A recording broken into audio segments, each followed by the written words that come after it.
Clasificación A. Apto para todo público.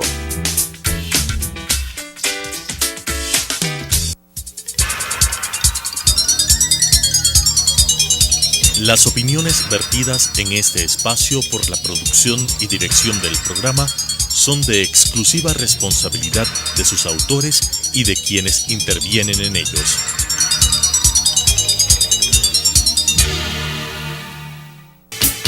Sucesos presenta Enfoques, pensamiento libre y crítico. Día a día buscaremos diferentes visiones para la comprensión de la realidad del tercer milenio. Enfoques, un espacio que une noticia, análisis y opinión. Bienvenidos.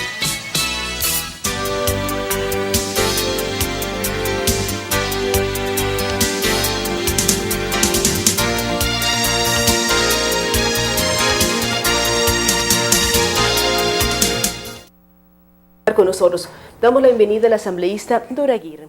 Ella también es parte de una serie de comisiones y comitivas y fue parte de lo que significó el encuentro latinoamericano progresista que se llevó a cabo la semana pasada aquí en la ciudad de Quito. Asambleísta Aguirre, ¿cómo analizar y mirar lo que significó este encuentro, además vísperas de que se proclamen las candidaturas presidencial y vicepresidencial de Alianza País? Bueno, la convocatoria del Encuentro Latinoamericano Progresista normalmente lo hemos hecho en estas fechas de septiembre y coincidió con la convención que se llevó a cabo el 1 de octubre por parte del Movimiento Alianza País para definir su binomio presidencial. En ese sentido, tengo que decir que estamos todos realmente emocionados porque finalmente por un consenso y abrumador mayoritario tuvo el apoyo Lenín Moreno, que va de candidato presidencial, y Jorge Glass a la vicepresidencia. Ese binomio vamos a seguir trabajando en el proceso ya cuando se inicie la campaña electoral. La campaña se inicia el día 3 de enero. Así es. Antes de hablar de lo que fue el Encuentro Latinoamericano Progresista, ¿cómo mirar la estructura de las listas? Usted es asambleísta por los migrantes, es decir, por las circunscripciones que están fuera del Ecuador. ¿Cómo se van estructurando, cómo se va trabajando en el proceso de determinar candidaturas hasta la inscripción, que es el 18 de noviembre? Bueno, nuestro movimiento eligió el proceso democrático y en este sentido en cada una de las provincias y de las circunscripciones se han conformado las direcciones electorales, ¿no? Y estas comisiones electorales tienen la responsabilidad de recoger todas las postulaciones y a su vez seleccionar, duplicando el número de curules que nos correspondería por cada provincia o circunscripción, y estos a su vez remiten el listado ya seleccionado a la Comisión Nacional, que luego de un proceso de evaluación ellos finalmente definirán las candidaturas definitivas. Hay temas importantes, asambleísta, también como el financiamiento de Alianza País. El Encuentro Latinoamericano Progresista fue financiado por Alianza País y nos imaginamos que también la retransmisión en todos los canales y medios públicos o incautados del día sábado también fue financiado por Alianza País. ¿Cómo se manejan los recursos dentro del partido? Bueno, nosotros todos los militantes, adherentes permanentes, aportamos mensualmente un porcentaje puede ser fijado o puede ser incluso voluntario, siempre mayor al fijado, para poder financiar el funcionamiento y la estructura del movimiento Alianza País. El Encuentro Latinoamericano Progresista no es financiado totalmente por el movimiento Alianza País.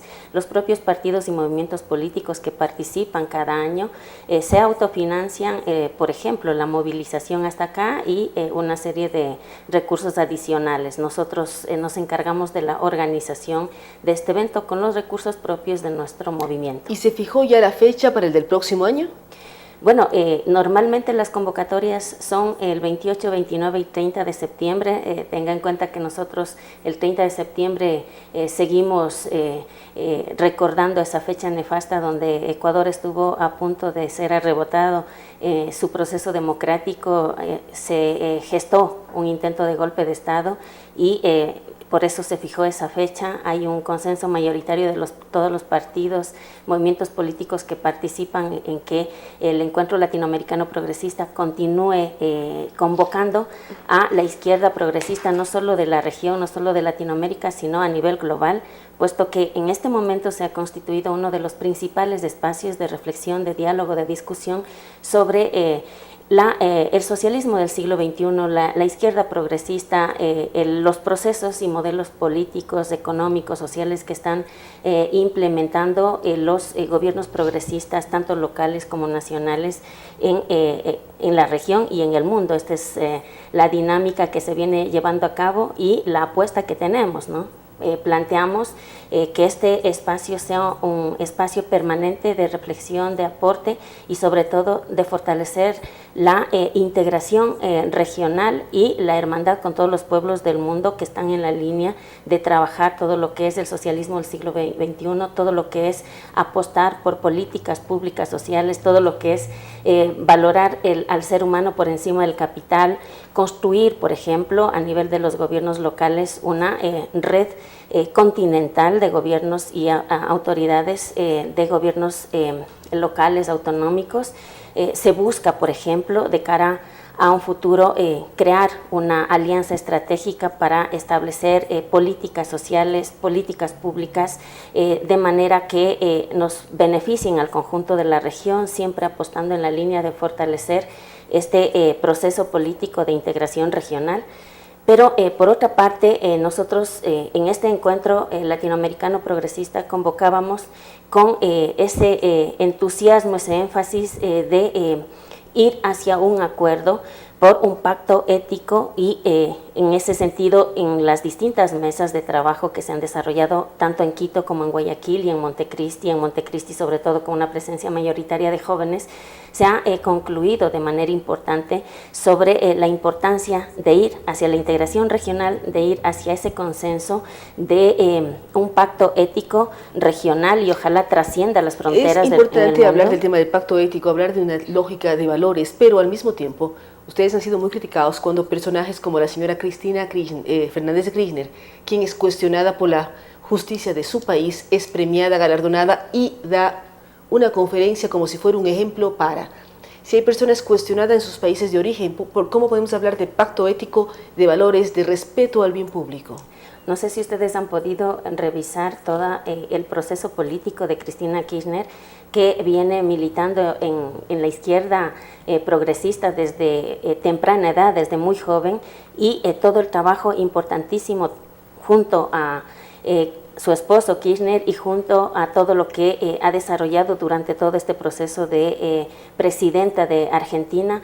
Los cambios tanto económicos, políticos y sociales son inimaginables en una Argentina que salía de un corralito, recuerden, de una crisis financiera. Cuando vemos las cifras actuales, los parámetros de pobreza son muy fuertes y no hay claridad entre las cifras presentadas por el gobierno de la señora Fernández de Kirchner y el gobierno que actualmente las presenta. Entonces, no se ven tanta maravilla como se parece, y hay preocupación porque yo creo que el transcurso de la historia, el decurrir de la historia nos va a dar cifras reales y análisis reales. Entonces, todavía no se visualiza si es real lo que ella dice o es real lo que dice el actual presidente y el actual gobierno en Argentina. Obviamente, quien gobernó es quien maneja los datos reales, quien acaba de llegar difícilmente puede manejar los datos reales. Mire, la Cristina Kirchner nos decía en su conferencia que ella consiguió que en Argentina baje el nivel de desempleo de un 20% a un 5.9%. Eso en datos económicos, en datos sociales, es fundamental. Significa que millones de personas han salido de la pobreza y han obtenido un empleo para poder mejorar su calidad de vida. O las 19 universidades creadas para que la gran mayoría de jóvenes puedan acceder a los espacios educativos superiores que anteriormente tenían prácticamente vetado por la falta de posibilidades económicas, y podíamos ir desarrollando las universidades están ahí, el señor Macri puede contarlas, el mundo entero puede contarlas, o sea, esa es una evidencia que no se puede, habría que ver no se puede tapar. Antes y después, calidad de los estudios que se están impartiendo y una serie de elementos. Retomando el tema de el encuentro que se llevó a cabo? ¿Cuáles son las conclusiones? Y también una pregunta adicional, ¿por qué no incluir a las otras denominadas izquierdas del propio Ecuador? Ustedes lideraron como Alianza País, pero por ejemplo, si uno piensa en Acuerdo Nacional por el Cambio, que acaba de presentar la candidatura del propio general Moncayo, ¿por qué no incluir a todos los sectores denominados o que se dicen de izquierda en la convocatoria de ustedes? Mire, este año ha sido absolutamente importante la convocatoria del encuentro latinoamericano progresista. Lo lideró Movimiento País, siempre en coordinación con las cerca de 15 organizaciones políticas y movimientos sociales que están dentro de Unidos, la organización Unidos, que articula a alrededor de 15 organizaciones políticas y movimientos políticos, tanto locales como nacionales. Pero además la convocatoria a cada uno de los eventos fue abierta. Todos los partidos, movimientos políticos, organizaciones sociales, todos los líderes, lideresas políticos de la izquierda y que se sientan identificados con el socialismo del siglo XXI podían acudir de manera libre, abierta e incluso poder participar en la relación de exposiciones que se llevaban a cabo en cada una de las conferencias, tanto magistrales. Nosotros tenemos que reconocer, por ejemplo, que este encuentro latinoamericano progresista convocó a Mujica, expresidente de Uruguay, que estuvo dando una conferencia magistral y participando en una serie de reuniones en Guayaquil y en Manabí. Convocó, por ejemplo, a Balaguer, presidente de la Comisión de Relaciones Internacionales del Partido Comunista de Cuba, quien estuvo impartiendo una conferencia magistral, reforzando todo lo que es la estrategia de integración regional, hacia dónde vamos como región. Convocó a Cristina Fernández de Kirchner y a grandes representantes políticos, a la ex candidata presidencial de la izquierda en Perú, a la canciller Delcy Rodríguez de Venezuela, donde tuvimos la oportunidad de conocer los procesos internos que vivimos cada uno de los países. ¿Y qué conclusiones sacaron y recomendaciones para próximos encuentros, próximos seminarios del denominado por ustedes sector progresista? Sin duda, una de las grandes recomendaciones es ir a fortalecer la alianza regional, la integración regional, es ir a hacer un acuerdo regional y ojalá continental respecto a políticas financieras, es actuar en relación con los distintos países de la región sobre un cambio real de la matriz productiva e ir fortaleciéndonos mutuamente. El tema financiero es un tema fundamental. Por ejemplo, en el año 2014 se impulsaba el Banco del Sur. Mire, 760.000 millones de dólares la región ha tenido en los bancos estadounidenses. Si nosotros conseguimos fortalecer un banco de la región, esos recursos pueden estar en nuestro propio país y generar inmensos resultados. Pero, por ejemplo, para cada uno de los países. Cuando ustedes analizan el denominado socialismo del siglo XXI y analizan resultados, analizan una serie de elementos que usted dice, queremos que sea algo regional, algo que unifique a las Américas, ¿cómo mirar lo que ocurre en Venezuela cuando vemos es el gobierno que mayor tiempo ha ejercido o ha puesto en práctica el socialismo del siglo XXI y vemos el problema económico de Venezuela extremadamente grave? No hay medicamentos, no hay comida, no porque lo dicen los medios ni la prensa, sino porque uno habla con gente de Venezuela y cada vez la situación es más difícil.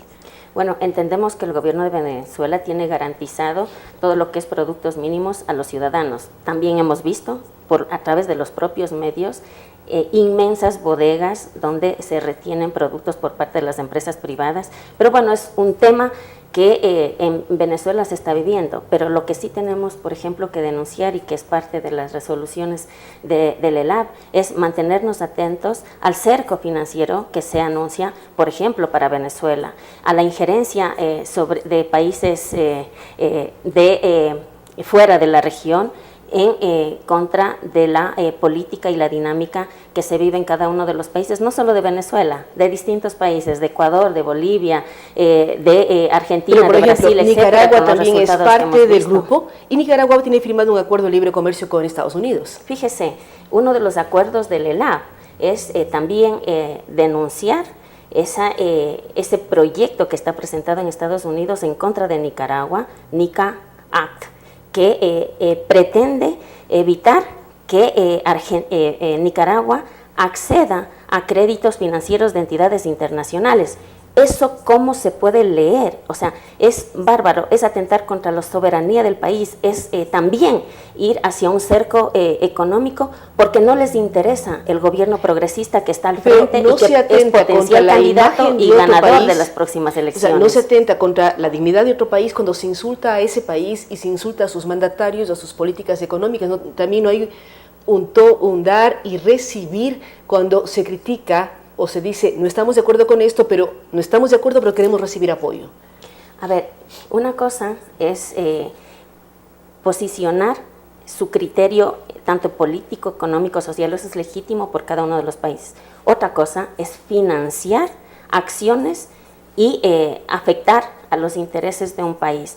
Otra cosa es atentar a la soberanía de los países. Otra cosa es que en un país como en Estados Unidos se presente en el Congreso, en el Senado, perdón, se presente un proyecto de ley que impida, por ejemplo, que Nicaragua pueda acceder a créditos internacionales. Eso es injerencia, eso es atentar contra la soberanía, eso es atentar contra los derechos de un pueblo, en este caso como Nicaragua, que tiene legítimo derecho a ser autónomo, libre, soberano, como cualquier país del mundo. Los países tenemos que generar relaciones de acuerdos bilaterales, multilaterales, tenemos que hermanarnos, tenemos que suscribir cualquier tipo de propuesta conjunta que por voluntad de los países, pero no podemos imponer y no podemos pretender legislar desde un país en otro. Eso ya es injerencia, eso es atentar contra la soberanía, y creo que uno de los grandes acuerdos del Encuentro Latinoamericano Progresista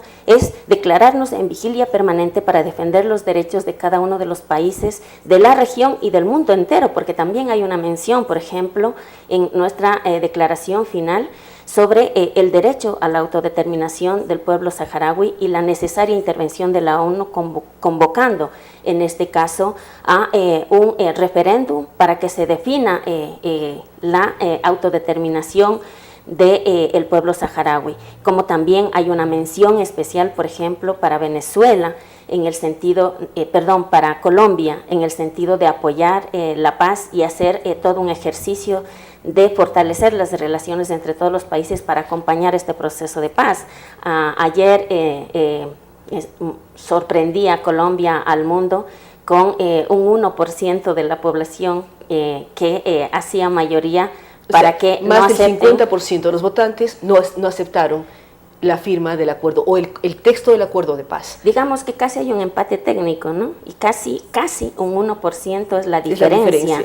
La diferencia. Pero por ese 1% se ganan o se pierdan elecciones. Por el no, que significa no al plebiscito, no refrendar el proceso de paz que se ha puesto en marcha en Colombia. Pero ahí los propios colombianos son muy claros, hablan de que todos defienden la paz, no están de acuerdo con el texto planteado. Hay una serie en todo caso, creo que nosotros tenemos que celebrar las declaraciones del presidente Santos y el líder de las FARC, en el sentido de que el proceso de paz sigue en pie, de que el proceso de aquí en adelante va a ser fortalecer el diálogo y la apertura de tanto del presidente Santos como del líder de las FARC, de hacer un llamado a todas las fuerzas políticas para poder seguir discutiendo, dialogando respecto a cómo aplicar ese acuerdo suscrito, o si es necesario revisar o analizarlo, ¿no? Y tener el acuerdo. Muchísimas gracias a la asambleísta Dora Aguirre. Hoy hemos hablado sobre lo que significó la semana pasada este seminario denominado Encuentro Latinoamericano Progresista. Ella menciona quienes participaron, habla de las conclusiones, hablan de estar en vigilia y alerta frente a injerencias de terceros países en el mundo latinoamericano y en otros espacios a nivel global. Habla también de quienes participaron como invitados, el expresidente Mujica, la expresidenta Cristina Fernández de Kirchner, y una serie de elementos que hablan de qué trató este acuerdo. Además, nos dice, cada año las fechas de septiembre, 28, 29 y 30 de septiembre, es cuando se reunirán los partidos progresistas de América Latina, además recordando lo que ocurrió en Ecuador, el denominado 30S. Nuevamente, gracias a la asambleísta Dora Aguirre. Vamos a una pausa, luego de la cual estaremos dialogando sobre un tema empresarial, lo que tiene que ver con Café Minerva, productores de café, la CFN, y estaremos con el ingeniero Ricardo Vázquez.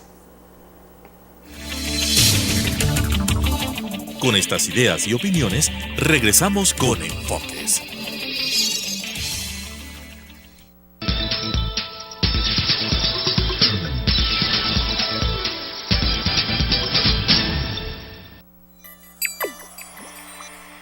Este concurso ha hecho que mi trabajo como profesora sea reconocido en mi país y en América Latina. Me siento feliz de haber escogido esta profesión. Es ponerme retos todos los días, no desmayar ante las dificultades y seguir haciendo las cosas bien en el aula. Por eso, profesor y profesora están invitados a participar en el 9º concurso de excelencia educativa. La web es www.fidal-medioamlat.org.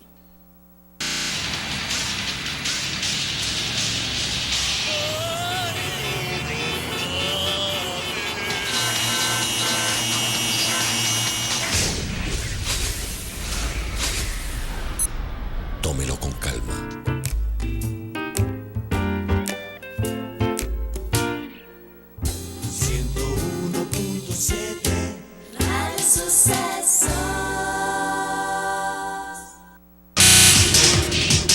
Telesucesos es el primer noticiero de texto en la televisión ecuatoriana.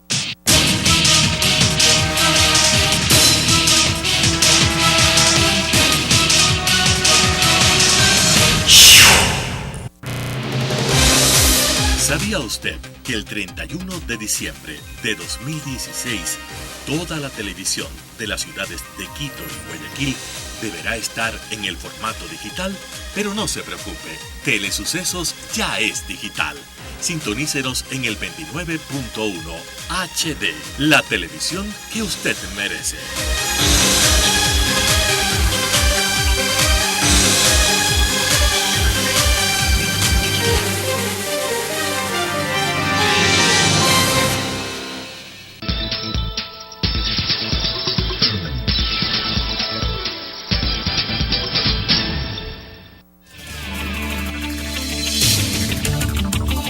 Con nuevas ideas y opiniones, estamos de vuelta con Enfoques.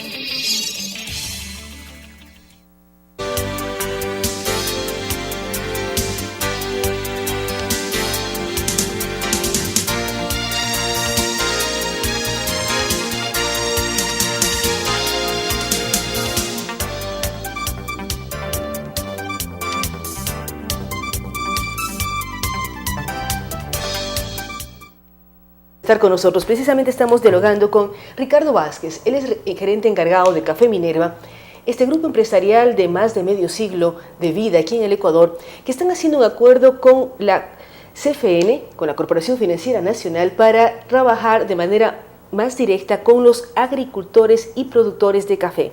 ¿En qué consiste este acuerdo, Ricardo? ¿Cómo llevarlo adelante? ¿Y qué ganan los productores de café frente a este acuerdo que están llevando adelante ustedes? Bueno, es muy agradable para mí. No nos gusta dar entrevistas ni salir al aire, pero hay que apoyar este proyecto. ¿Por qué? Porque el agricultor, la inversión del agricultor desde que siembra la mata del café hasta que cosecha la mata, el fruto como tal, pasan 2 años. Esos 2 años requieren financiamiento. Esa es la razón, o una de las razones por las cuales yo digo el ecuatoriano todavía no ha entrado en volumen de producción. Nosotros somos 500,000 de quintales de café al año y no damos más. ¿Y cuánto necesita el consumo nacional en café? Usted dice 500,000 de quintales al año. ¿Cuánto consumimos como ecuatorianos Nosotros café? Como ecuatorianos con la mitad de eso estamos hoy en el consumo, estamos cubiertos. La diferencia la podríamos exportar. El tema es que podríamos exportar mucho más. Entonces, financiar esos 2 años, hoy día la Corporación Financiera nos ha dado lo que se llama el factoring electrónico. ¿Qué significa el factoring electrónico? Eso implica que yo le compro el café al agricultor, el agricultor me lo factura, yo giro el cheque y lo transamos, por decir, a 60 días, yo giro el cheque y va el agricultor a la Corporación Financiera y en 72 horas, menos de 3 días, él recibe su plata. Recibe un pequeño descuento por recoger su plata. Yo compro mi café, él me está financiando, el agricultor aparentemente me financia a mí porque también necesito capital de trabajo, y el agricultor está financiado porque él coge su plata a las 72 horas. Y esto quiere decir que un proceso que duraría 2 meses se acelera, recibe su dinero y puede trabajar. Ahora, una mata de café, usted dice, desde que el agricultor siembra el café, se demora de 1,5 años a 2 años hasta que logra cosechar. ¿Cuál es la vida útil de una planta de café? Productivamente hablando, sobre los 10 años. Puede llegar hasta los 25, pero estamos hablando de que tiene que ser una planta productiva. Entonces, una vez que la siembra, una vez que la cosecha, yo diría tiene 15 años de productividad si es que la cuida y si es que hace lo que tiene que hacer. ¿Cómo ustedes como empresa, cuya marca directamente tiene vínculo con el café Minerva, yo creo que muchísimos ecuatorianos, y lo decía fuera de micrófono, nos acordamos de ese spot publicitario con el famoso cantante Armando Manzanero, ¿cómo ustedes hacen la relación y qué nomás enseñan a los cultivadores, sembradores y productores de café? Porque no es solamente los 2 años, sino después cómo se cosecha, a qué altura, qué tipo de cantidad de agua, cómo ustedes asesoran a quienes producen café. Lo muy interesante del café es que en 22 de las 24 provincias del Ecuador se produce café. En estas 22 provincias hay que incentivar porque la riqueza nuestra, la multidiversidad, no solo está dada a nivel del turismo y que vengan, no, también a nivel de la producción. El café se puede cosechar desde el nivel del mar hasta los 2.200 metros de altura. Eso es lo que nosotros tenemos. Entonces tenemos café en Galápagos, tenemos café en la costa. Y la marca de Galápagos o la origen de marca es muy reconocida, el tema de Galápagos, por ejemplo. Sí, lo que nos gustaría es que haya un poco más de productividad. Pero, por ejemplo, el café de Galápagos o cafés que han ganado premios, el café normalmente se cotiza entre 100 y $200, hablemos, el quintal. Hay cafés, después de la Taza Dorada, que es un concurso nacional. Un paréntesis, ¿en qué consiste el quintal? ¿Está el café ya pelado o es el café con cáscara? A ver, el café tiene un lindo proceso, porque es una cereza roja que tiene 2 mitades, que son 2 granos, entrega cada cereza.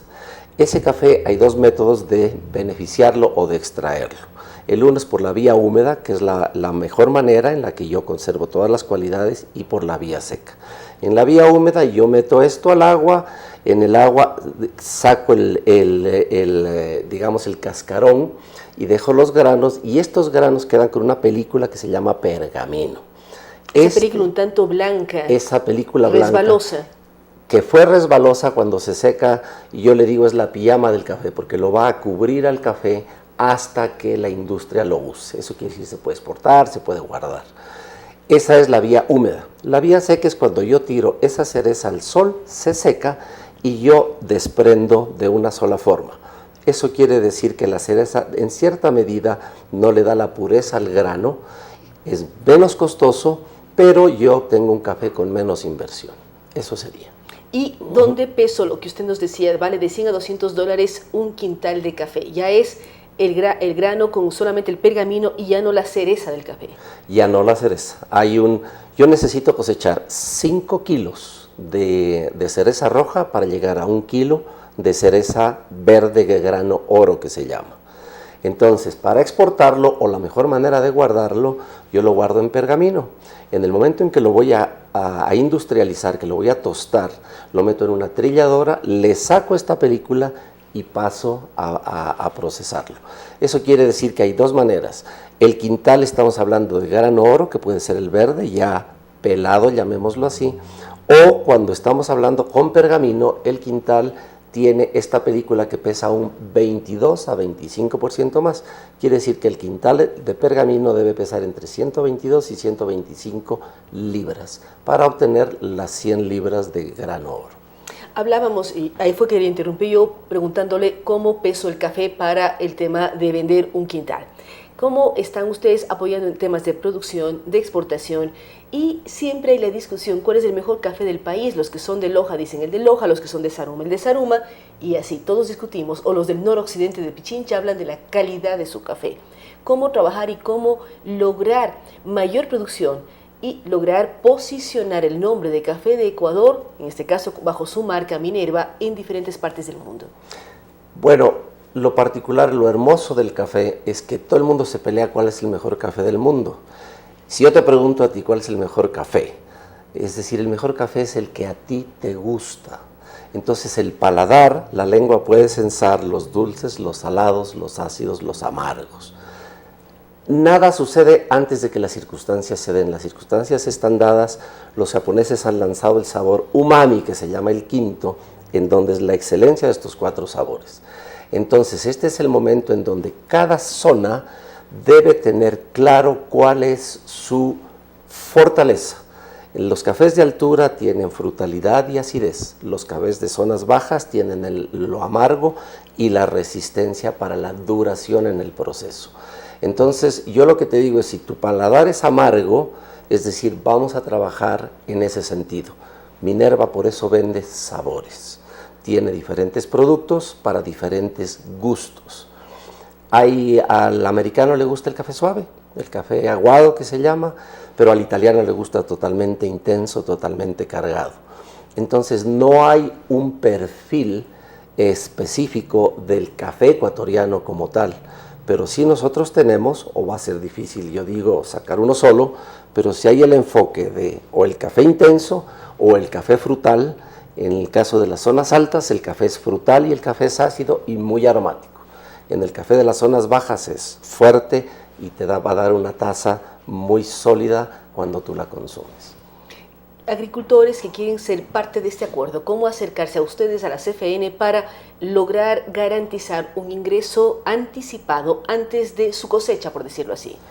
A ver, más que antes de la cosecha va a ser cuando ya lo cosechen, porque el caso contrario debería ser la relación directa agricultor-CFN. A través nuestro es en el momento en que ya lo cosecharon y lo beneficiaron. Entonces, ¿cómo acercarse? Es muy simple, tienen que llenar un formulario de 3 hojas en donde tienen que poner su número de RUC o su número de cédula, demostrar que están organizados en el sistema económico nacional y la corporación los va a calificar, nosotros los respaldamos, mandamos ese listado a la corporación, nosotros los apoyamos, la corporación los califica y todas esas facturas de estos calificados, ellos pueden ser descontadas en la corporación. Temas importantes, temas que apuntan a mejorar la cantidad y la calidad de producción. Agradecemos a Ricardo Vázquez, quien es el gerente encargado de Café Minerva, y también apoyamos tipos de acuerdos público-privados con la Corporación Financiera Nacional, una empresa privada como Café Minerva, para apoyar a los agricultores dedicados al cultivo del café. Nuevamente, gracias por esta entrevista. Vamos a una pausa, luego de la cual estaremos dialogando con el doctor Francisco Proaño Arandi, ex embajador, para hablar sobre lo sucedido el día de ayer en Colombia. Con estas ideas y opiniones, regresamos con Enfoques.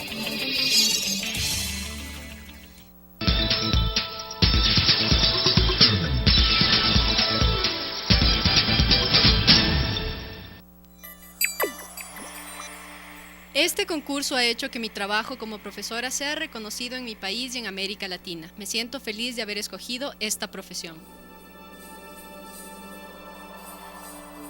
Es ponerme retos todos los días, no desmayar ante las dificultades y seguir haciendo las cosas bien en el aula. Por eso, profesor y profesora están invitados a participar en el 9º concurso de excelencia educativa. La web es www.fidal-medioamlat.org.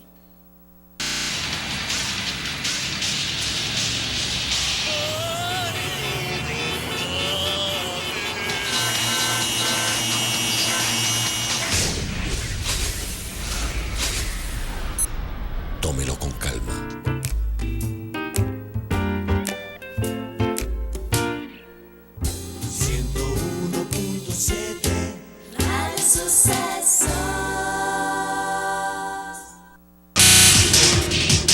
Telesucesos es el primer noticiero de texto en la televisión ecuatoriana.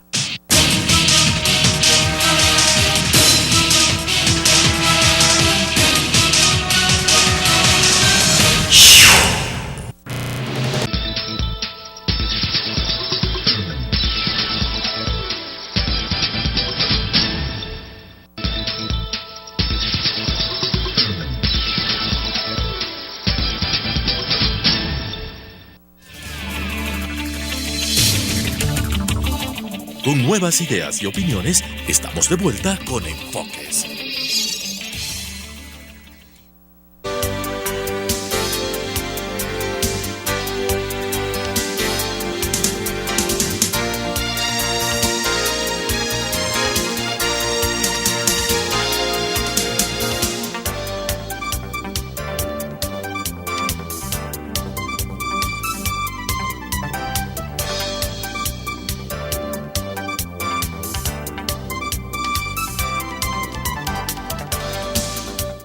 Si es que se lanza solo. Estar con nosotros.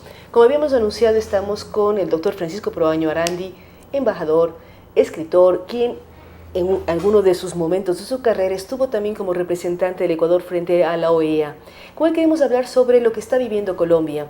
Embajador, ¿cómo mirar la situación actual cuando ayer, por la decisión mayoritaria del pueblo colombiano, si bien hay un punto de diferencia, el 50 y tanto versus el 49 y tanto, no están de acuerdo con el acuerdo de paz? Todos dicen, queremos paz, pero no queremos ese texto del acuerdo.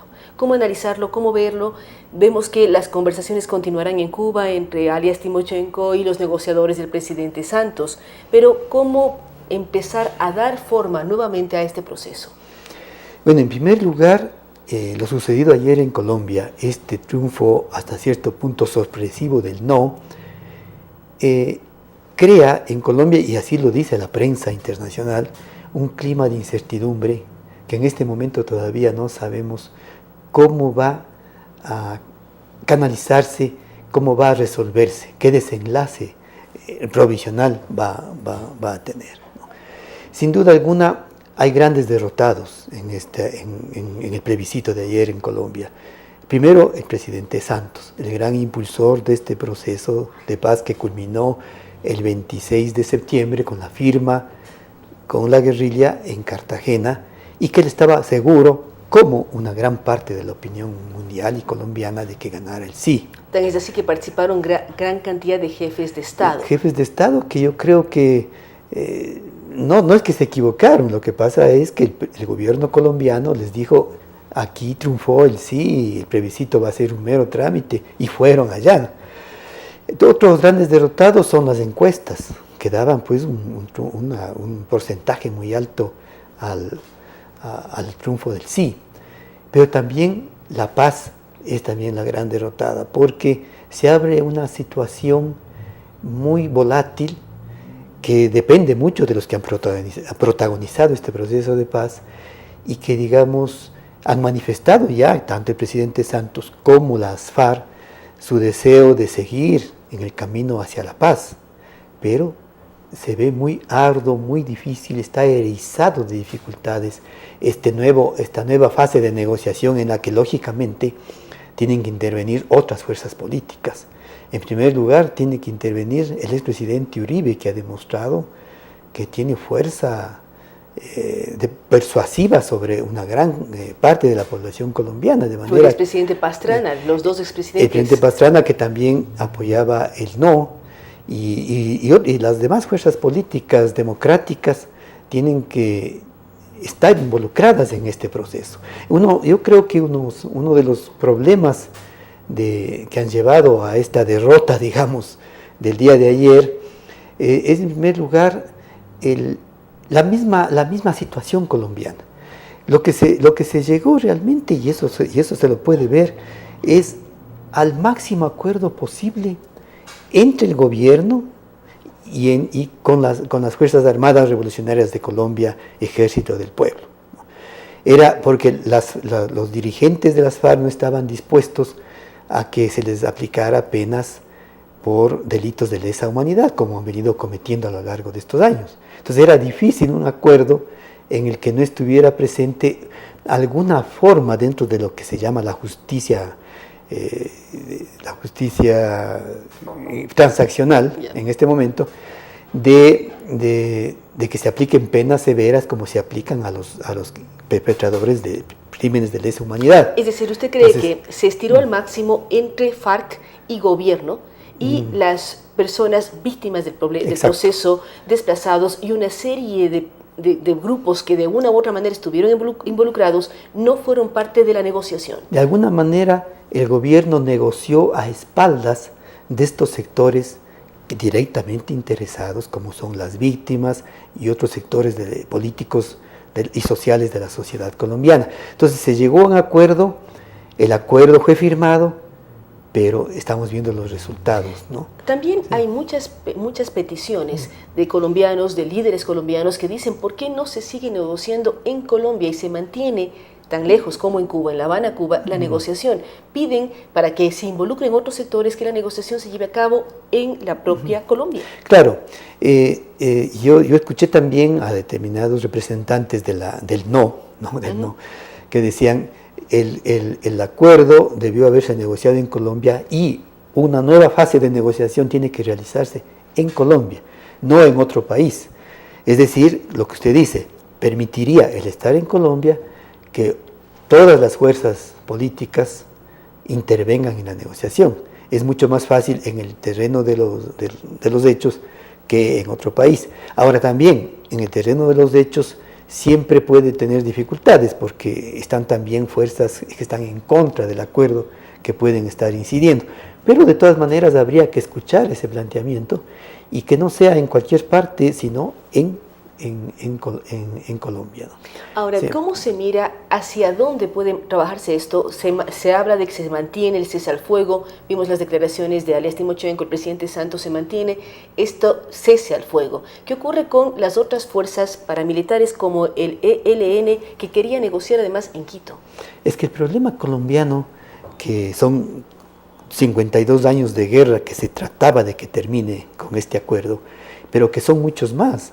No son 52 años, la violencia colombiana viene desde mucho más atrás.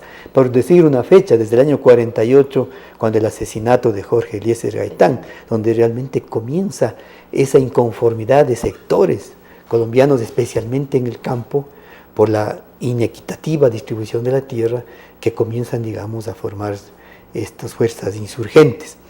Y las FARC, todos lo sabemos, nace en el campo, nace con un programa de reivindicación de la tierra por parte de los campesinos. Ahora que luego, en el curso de los años y en los últimos años, se haya degradado, digamos, con sus vinculaciones con el narcotráfico, con el cometimiento de hechos atroces, secuestros, asesinatos terribles, reclutamiento de niños y adolescentes, violencia sexual, etc. Entonces, eso, digamos, es también un factor que ha incidido, creo yo, muchísimo en el sentir de muchos colombianos que no se conforman con que los dirigentes de las FARC, los comandantes y los altos directivos de las FARC que han cometido o han impulsado delitos de lesa humanidad, no vayan a la cárcel y simplemente cumplan penas de tipo comunitario por 5 años, 8 años máximo, es decir, de manera muy suave, y que además tampoco se conforman con que estas personas entren en la vida política y hasta tengan en principio curules en el Congreso colombiano. No ganadas en las urnas, sino acordadas en este acuerdo realizado. Claro. Aparte de eso, yo creo que también en el no incide otro factor, seguramente, de los que se oponen a uno de los capítulos más importantes del acuerdo, que era la reforma agraria integral. Esta reestructuración del campo, que a mí me pareció uno de los capítulos más importantes del acuerdo. Seguramente hay sectores latifundistas que no se resignan a que haya un cambio estructural en el agro colombiano, ¿no es cierto? Entonces puede también haber incidido este sector expresado en algunas fuerzas políticas en el no. Porque llama la atención, por ejemplo, que el sí triunfa en los territorios de Colombia más afectados por la guerra, por la violencia, es decir, las poblaciones que estaban más afectadas por la violencia votan por el sí. ¿Y cómo mayoritariamente, analizar, ¿no? Doctor Proaño, el hecho de que las poblaciones más afectadas por la guerra, cómo están integradas las FARC, de dónde provienen sus soldados? ¿No es de esta misma zona más afectada por las guerras y de pronto se da el doble escenario? Si fueron víctimas de violencia y víctimas de atentados de la FARC, de pronto sus hijos o nietos son parte de las FARC. Pero ahí es complejo, ¿no? Muchos, digamos, engrosan las filas de las FARC seguramente por cierto convencimiento. Otros han sido reclutados a la fuerza. Pero ya están allí. Eso lo sabemos. Y entonces ya han vivido muchos años como parte de la guerra. Esa es otra de las secuelas que estábamos viendo. Si triunfaba el sí, también había efectos El problema inquietantes. de la desmilitarización no es tan simple, el dejar las armas y volver a la vida civil normal. Tantos miles de combatientes, cómo se reinsertan en la vida civil, en la vida productiva. Ese era un problema también grave, el problema de la droga. Cómo cambiar 200.000 hectáreas que en los últimos tiempos llegó a un límite inmenso, las hectáreas de cultivo de coca, cómo transformar eso en cultivos lícitos. Ese es un problema también ¿Y cuánto impactó grave, también en ¿no? la votación durante este último fin de semana, sobre todo ya el fin de semana del plebiscito? Circularon en redes sociales todo el dinero que manejan las FARC, incluso hablando de las fortunas que han manejado y de los posibles resarcimientos a víctimas durante el conflicto. Entonces también se visibilizó, no sé si real o mentira, porque a veces lo que sale en todas las redes no es tan real, todo el manejo de enormes recursos por parte de las FARC. Claro, las FARC en estos últimos tramos del proceso, sin duda alguna, se desenmascararon. Han aparecido, muchos de ellos que tenían nombres de guerra, aparecen con sus verdaderos nombres, de manera que para las FARC también es un problema muy, muy grave, porque ya aceptaron el cese del fuego, y fueron a las llanuras del Yarí, a su congreso en el cual aprueban el plebiscito, digamos, del acuerdo, sale a la luz los millones y el poder económico que han venido acumulando por medios indudablemente ilícitos, ¿no?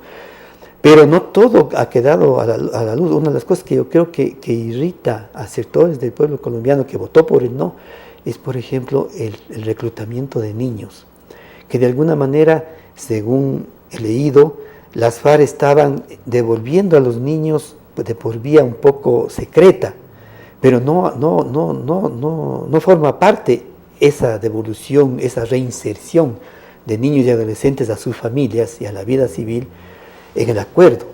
Entonces, ahí en el acuerdo, digamos, que era el acuerdo máximo posible que podía lograrse, sin duda alguna, como no podía, digamos, ser más.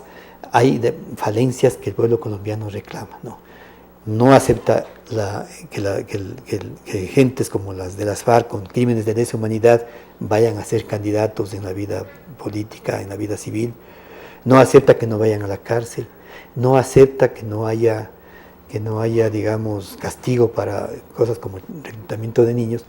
O sea, la justicia transicional, que se llama, está en discusión también. Es que no es simple, como usted bien nos recordaba, es más de medio siglo de problemas y no es fácil olvidar, perdonar cierto tipo de crímenes. ¿Qué ocurrió con el proceso de reinserción del MPD?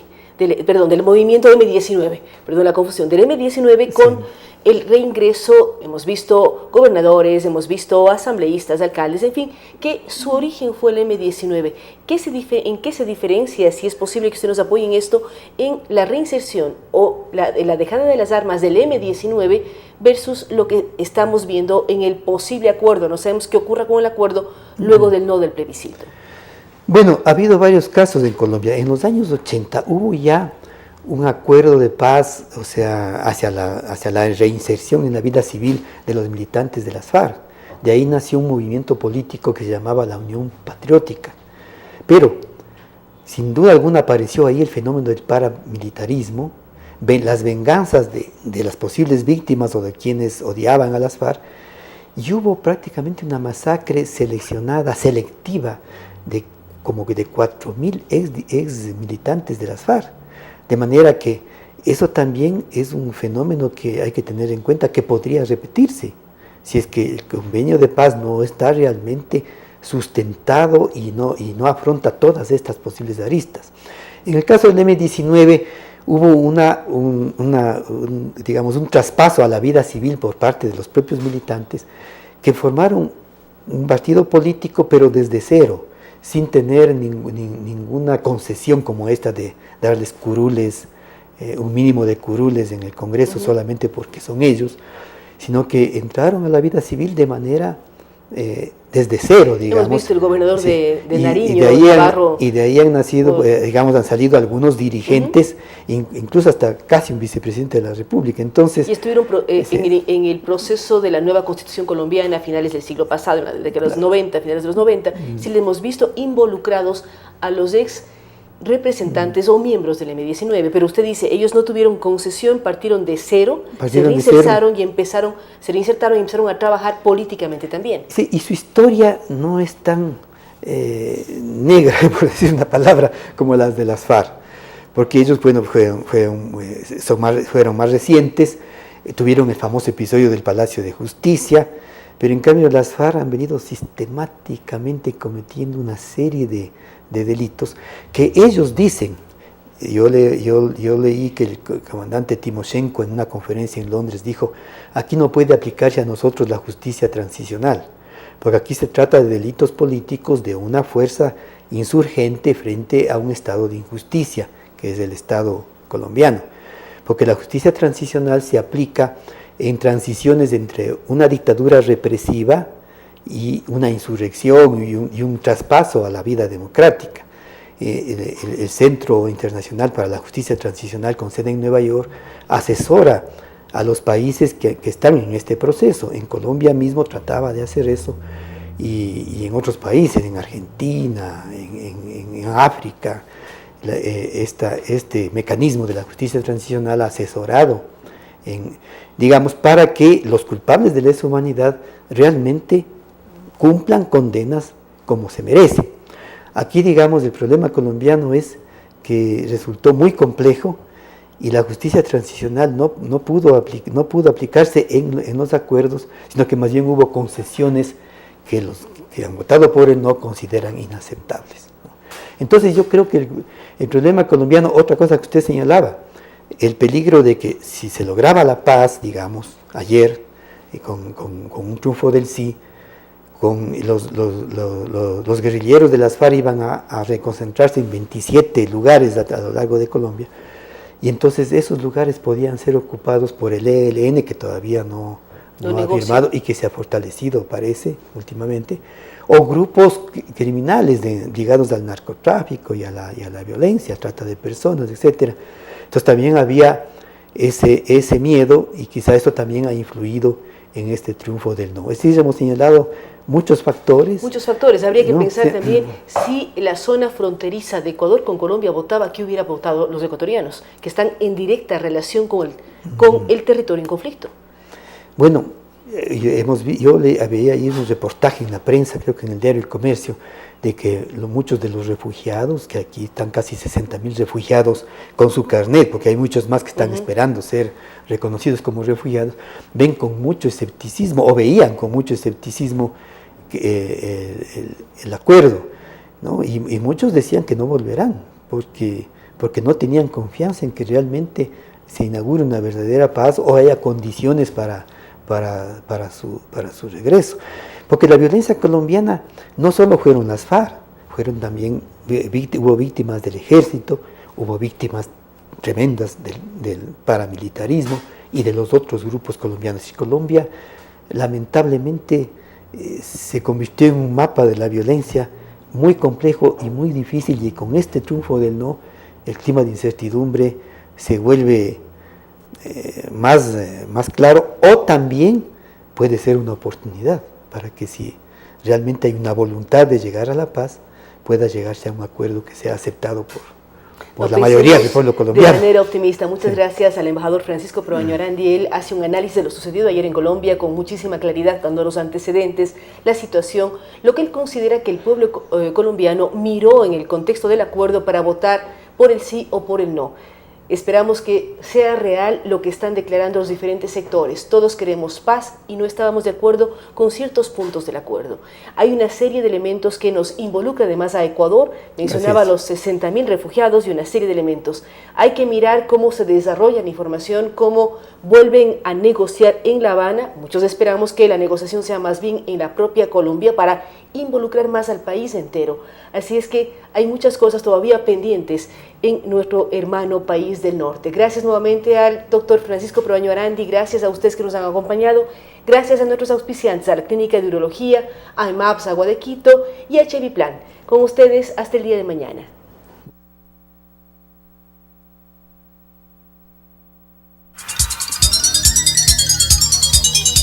Las opiniones vertidas en este espacio por la producción y dirección del programa son de exclusiva responsabilidad de sus autores y de quienes intervienen en ellos.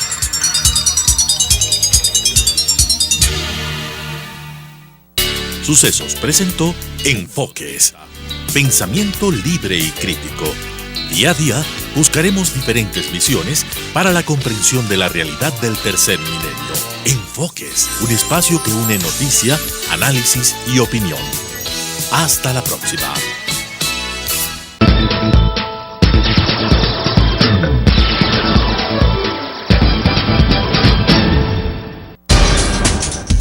Telesucesos es un canal de televisión comprometido por entero a la noble tarea de comunicar con responsabilidad. Somos un medio